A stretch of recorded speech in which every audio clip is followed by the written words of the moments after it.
Terima kasih pada moderator sudah memberikan waktu pada saya. Assalamualaikum warahmatullahi wabarakatuh. Yang terhormat Dekan LPBS Dr. Asrofah MPD, yang saya hormati Ketua BEM UKRIS, yang saya hormati 3 lembaga tinggi mahasiswa, saya hormati Ketua BEM FPBS, yang saya hormati Ketua Hima PBSI, PBSD, dan PBI. Sebelumnya perkenalkan, nama saya Rama dari Program Studi Pendidikan Bahasa dan Sastra Indonesia semester 2. Ya, pada seminar hari ini saya akan membawakan materi tentang hoax. Nah, apa itu hoax? Jadi kita perkenalan dulu apa itu hoax. Menurut Kamus Besar Bahasa Indonesia, hoax adalah berita bohong atau berita yang tidak ada sumbernya. Nah, hoax ialah informasi yang sesungguhnya tidak benar tetapi dibuat seolah-olah itu benar. Jadi hoax adalah, kesimpulannya hoax itu berita yang tidak benar tapi untuk menghasut dan itu dibuat seolah-olah itu benar. Nah, yang benar hoax atau hoax. Nah, tapi orang-orang banyak menyebutnya hoax. Ini hoax. Biasanya berita hoax itu memiliki ciri-cirinya. Beritanya itu mengakibatkan kecemasan karena berita tersebut kadang memberitakan tentang sesuatu hal. Nah, itu dapat membuat orang lain cemas. Seperti itu. Lalu yang selanjutnya, berita tersebut memiliki sumber yang tidak jelas. Yaitu sumbernya belum diketahui tapi disebarkan. Nah, jika ada orang, misalnya ada orang yang memberitakan tentang sesuatu, tapi ketika ditanya dari mana sumbernya, dia tidak tahu. Nah, bisa jadi itu berita hoax. Jadi jangan gampang percaya dengan berita yang belum ada sumbernya. Lalu isi berita tersebut tidak imbang atau menyudutkan salah satu pihak. Nah, biasanya berita hoax ini dibuat untuk menjatuhkan salah satu pihak. Jadi ada dua pihak.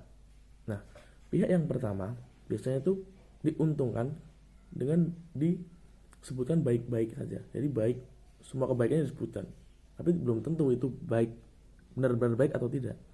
Jadi membuat pihak yang satu naik. Nah, yang pihak yang kedua dibuat turun, biasanya untuk menjatuhkan salah satu pihak. Nah, gitu. Dan lalu meminta supaya diviralkan atau di-share. Nah, biasanya seperti itu. Ketika ada sesuatu berita, minta diviralkan secara cepat dan belum tentu kebenarannya. Itu jangan di-share dulu. Kita cari dulu sumbernya, kita cari dulu ini kebenarannya, baru nanti kita share. Seperti itu. Nah, jika ada berita hoax seperti itu, pasti ada dampaknya dong.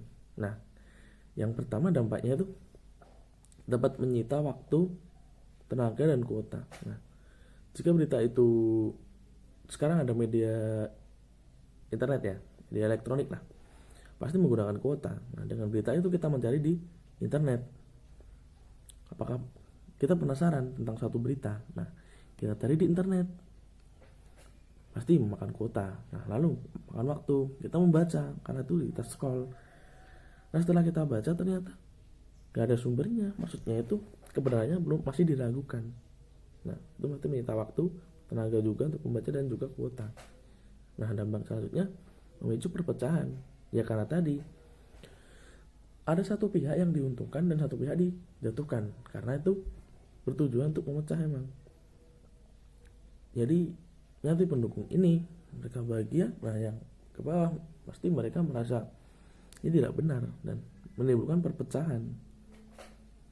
Lalu menurunkan reputasi pihak yang dirugikan. Ya benar.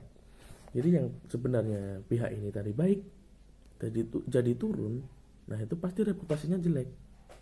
Nah, yang pihak ini ke atas itu belum tentu dia baik dan juga belum tentu dia buruk. Jadi tidak baiklah menyebar berita hoax itu. Nah, lalu menjadikan fakta tidak lagi bisa dipercaya.